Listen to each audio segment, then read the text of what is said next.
What's up, snake fans? Dave Palumbo here from Muscle Serpents Daily, and it probably should be called Muscle Serpents Nightly because that's when I'm filming most of these videos. We're going to go into taking a look at what's going on in the snake room today. Clutches that have been laid.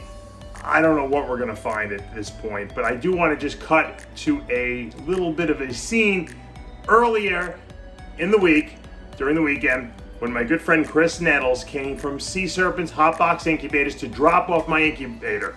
This guy is unbelievable. He's the hardest working guy in the industry. He drives all the way across Florida just to come here and drop off my incubator. He's done it before. This is my third incubator. You can see him in the back. I got my Hotbox incubators. This is the new one right here. It's awesome. They don't, I don't want to jinx myself, but they never fail. They're very reliable. They're super easy to use. You could fit a lot of egg boxes in there. To me, reliability is the most important thing. And you know what? They're priced very affordable.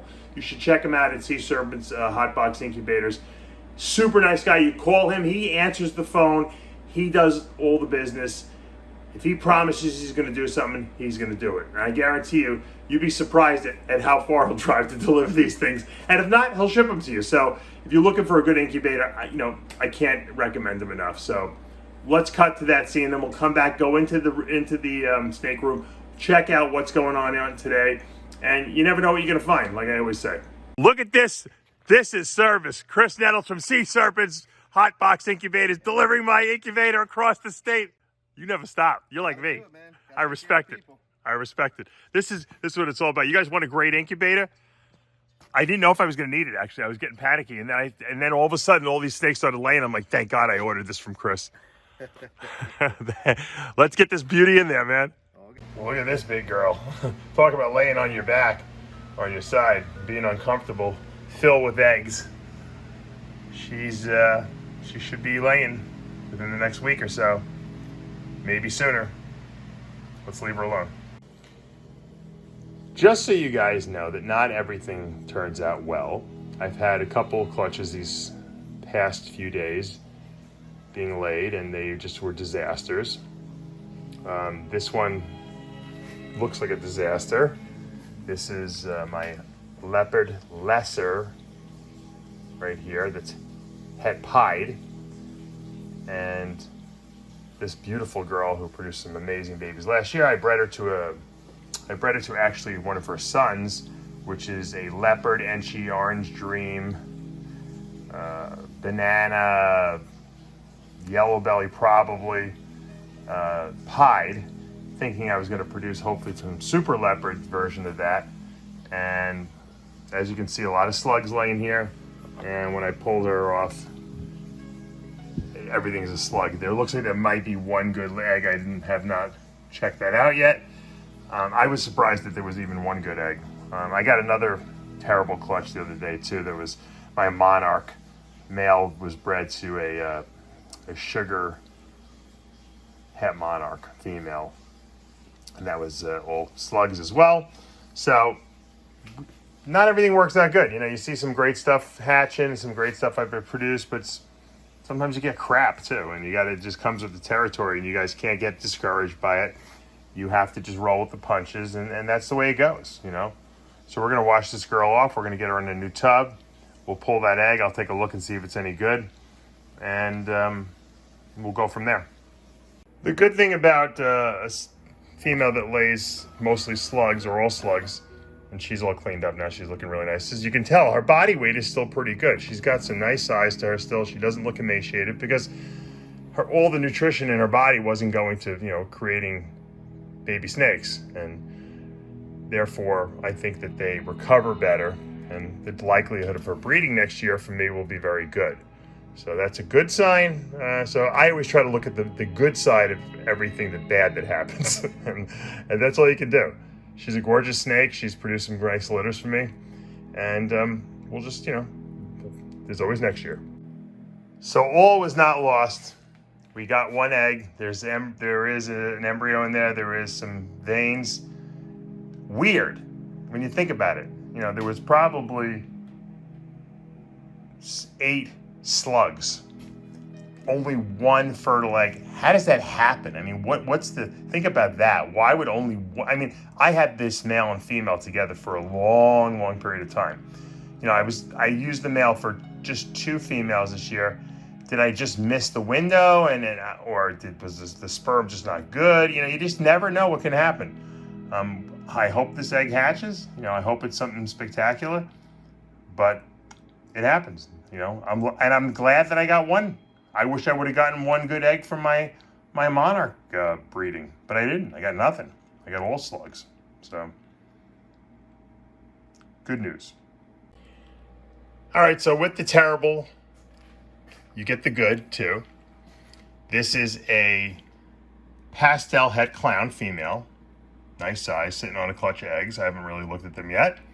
I noticed she was wrapped around them when I opened up the tub to try to clean. So we're going to take a look in a minute what she's got. She was bred by a really awesome male. One of my favorites in my entire collection. My GHI Mojave pastel clown, which I got from my good friend Adam Wilkes. And this is going to be the first year breeding. So I'm hoping to produce more. Well, I did already produce actually one GHI Mojave clown. The first litter of the year, believe it or not, the first egg that hatched. So that male did a very good job so far, and he's hopefully going to continue to do the job. I'm going to show you him in a little bit. I'd love to make more of those. I think GHI Mojave clowns are just fantastic. It's almost like it doesn't. I always said GHI Mojaves didn't really need any improvement, but you know what? Put it into clown, and it doesn't need any improvement either. So we're going to take a look at that. All right, there's my GHI Mojave clown right there that is with another pastel, possible hurricane, I don't think it is, het clown. So this is a younger one. I'm trying to breed, doing a little extracurricular activity here. But this is GHI Mojave pastel clown. It's a little lighter than the GHI Mojave clown is, but just even into adulthood, just exquisite. Oh, I love that snake. I love the pattern. It's perfect. It doesn't need anything. It's perfect in every single way. I don't know who wouldn't want to have that in their collection. So that's the daddy of the egg clutch we're going to be pulling right now. All right, she's all cleaned off. I washed her off to get the scent off her of the eggs. Hopefully she'll start eating right away. She hasn't lost much weight. You're going to find out why. Once again, another terrible, terrible clutch. Poor productivity. There's 6 slugs there. There's 2 eggs that look like they could be possibly good, although they have some defects to them as well. I'm gonna candle these eggs. I'm gonna probably put this clutch together with the last clutch, since it's only 1 egg. We're gonna have 3 total eggs in the 2 clutches. So we'll put the bad day clutches together. Who knows? Maybe we'll get something great. You never know. Those 2 eggs could be GHI Mojave clowns. You never know. That's how the odds gods work. You got to keep praying to them and say, give me more good stuff. Give me more good stuff. All right, so those 2 eggs had very, very little possibility in them. One of them looked like it had an embryo, weak veins. The other one, I didn't really see much of anything. I'm going to put them in this box. We'll see what happens. We'll keep an eye on them over the next couple of days and weeks. I suspect these 2 will turn really rancid and probably have to be thrown out. This one looks like it could possibly go. So we'll call this the hope box. There's always hope, and hopefully, no pun intended, we'll get something good. All right, this huge lump of snake is super, super cool clutch, okay? I can't wait to show this to you, and I don't even know what everything is, to be honest with you. I haven't identified everything yet, and you'll find out why. There's a lot of mystique behind this. I didn't know who the father was, but I kind of figured it out. The dad was an Enshi-hypo hurricane. Okay, so that's the hypo gene with the hurricane and Enshi in there. It's also het for rainbow, which is an albino-like recessive trait. I haven't really gone into too much in my videos. Hopefully this year I might actually produce a rainbow, so I'll introduce that to you. And it was bred to a Hurricane Mojave pastel spider. It was also 50% het pied. Now, the thing I was looking to produce with this litter was super hurricanes. I haven't produced one yet. The super form is known as the HAYABUSA. I'm not sure if I hit it. I think I might have. I'm gonna have to wait for these guys to shed out, and I'll have to get some, I'll have to really start scrutinizing these. But I definitely got some cool stuff in here. What I got, I don't know. We can lay them out and we can try to look through them here. This guy, right off the bat, when I look at this one, I see crazy, you know, patterning and definitely hurricane-ish like looking stuff with a lot of darkness in there. Now remember, all these babies will be 50% het rainbow and 100% het hypo. So this guy's really dark, and you see he's got these swirls. Those are the hurricane swirls. So that's definitely hurricane. What else is in there? I don't know. I'm not sure. I would say this is Enchi hurricane because it's kind of really, you know, it's got some nice diversity in its color pattern, and it's got some, it really pops, and Enchi cleans stuff up. So I would say that's probably an Enchi hurricane right there. Now, if you compare it with this guy, okay, this guy has got way more hurricane stuff going on. Once again, I haven't sexed these, so I don't know what they are.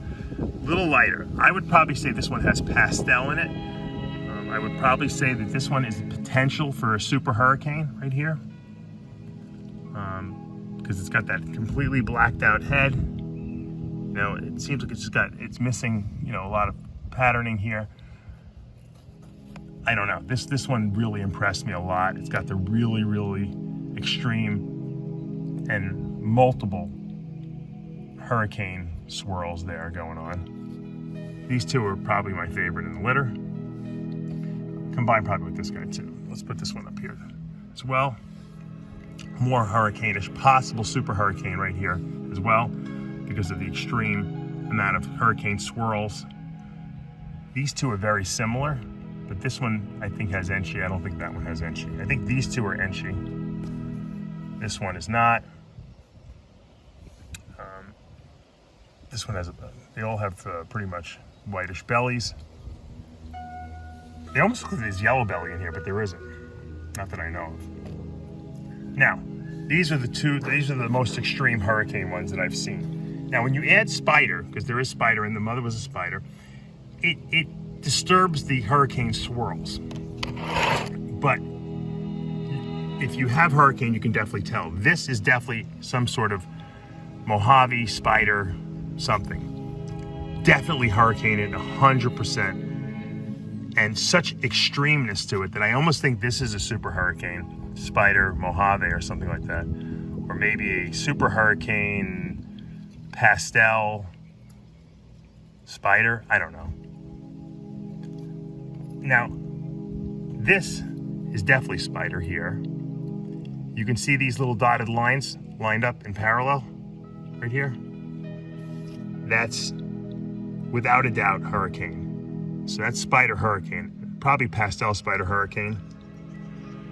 But you can see this one has a lot more detail going on. So I don't know if that's because of the Mojave that might be in there or what. Once again, I'm telling you right off the bat, honestly, I don't know what I got here.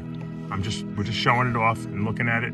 Here's another spider, really light looking one that to me it spells hurricane because of these little dotted lines right there. Spiders don't have that normally, those parallel lined up things. That's usually a hurricane distinction. Really cool looking head pattern. Here's another spider. Here, this looks like it's just spider, maybe it's probably just spider. Possibly hurricane also because of these little markings here, but I don't know. This one I'm not sure of. And then there was the final one was the runt of the litter that was in one of those like really messed up looking eggs that you never think are gonna hatch. And that looks like it could be hurricane as well. So that's a little runt. You can see the difference in size between all of these guys. We gotta run away, hold on. Get over here. So a really nice clutch. We have 8 babies here. I think I almost believe there's hurricane in every single one of them, maybe not this one. And we're gonna have to wait and see, and I'm gonna show these off to a few people, probably Hans Winter, he's the expert, and we'll decide what we got. This one is very impressive looking. This one's super cool. I like the extremeness of this one as well. And this one has a lot going on, and it makes me kind of interested as well. These have cemented the fact that I will have hurricanes for sale this year. Okay, I haven't really sold any hurricanes, maybe a couple, one or two. I've been hoarding them all. I gotta be honest about it. I can't let go of them. I love them, and I keep making new ones. So some of these will be available, I promise you. Once again, there's some great genetics because they're het hypos and they're possible het rainbows. So this is definitely a valuable clutch. All right, I couldn't end on such a negative note. There was a lot of disappointment today in clutches. So I wanted to show you this scaleless head to scaleless head, or actually blade scaleless head to blade scaleless head clutch that I had. And as I told you and kind of teased you with, I hit actually not two, not one, but three scaleless animals, 2, 3, and 1 clutch. So this was an absolute success. I love the scaleless ball python. Look at the reduced pattern. Actually, if you look at them, they're different colors. I don't know if it's picking up, but they definitely have different tinges to them. Really cool. Obviously, these haven't shed out yet for the first time. So this one looks a little more beige. This one's a little lighter. This one has a little bit more reduced pattern. So I think this might be blade or super blade. This one looks like it's blade. This one, I don't know, it looks kind of weird too, but I don't know. Maybe not. Who knows? The scaleless are so weird. I think they're blade scaleless, but the parents were blade. And you can see the normals are not normals by any means. So definitely some weirdness going on there, but that's a super clutch right there. So that's my cover shot for sure. Scaleless head to scaleless head, getting 3 scaleless animals. That's the homozygous form. Really, really cool. All right, guys, that's it for today. You know, not every day is a great day. You know, and I've told you that before. I've told you that you cannot always be up. You're going to have down days. You're going to have days where you have bad clutches and you lose stuff. I've had 3 bad clutches now. You know, almost all slugs. I'll probably get maybe 1 good egg out of 3 clutches. So that it's depressing, but it is what it is. It happens. It's part of the hobby, and you got to get used to it. So I don't want to always show you the ups. I got to show you the downs too, to let you know that breeding is a flip of a coin sometimes. The big guy up there, he's the only one who really can knows what's going on. And these snakes have, minds of their own and cycles of their own. And sometimes the male, like my one theory about my monarch is that I just don't think that the monarch male and female is compatible. I don't think they like each other. I don't think they breed with each other. I do hear a lot of rattling around when I put the male in there. I don't think that, and I put that male with another female this year, and I have a clutch in the incubator that looks really good. So I don't think that male and female get along. And like a dummy for 3 years in a row, I've been putting them together, and I've been getting slugs. So next year, I'm putting a different male in with that female, and we'll see if it's the female or if it's actually just that the male and the female just don't get along. Once again, I've never heard of that. I didn't know that was possible, but it is possible because anything's possible. There's always an exception to every rule, and just when you think you know everything, you know nothing. And that's the rule of thumb. And of course, I wanted to end on a really nice note, so it was really super cool to get 3 scaleless ball pythons in 1 clutch, and they all looked to be blade scaleless, so really super cool. So I had a bunch of downs, but I got to consider that an up because I bred a scaleless head to scaleless head. There should have been only been a 25% chance. I got 3. Okay, I beat the odds on that one. So all's well that ends well, right? If you guys are interested in a scaleless ball python, hit me up. I know a few of you already have because I posted one on my Instagram. But if you haven't subscribed, make sure you subscribe to the channel. Turn on your notifications. Hit that like button. Follow me on Instagram and Facebook, and we'll see you back tomorrow morning.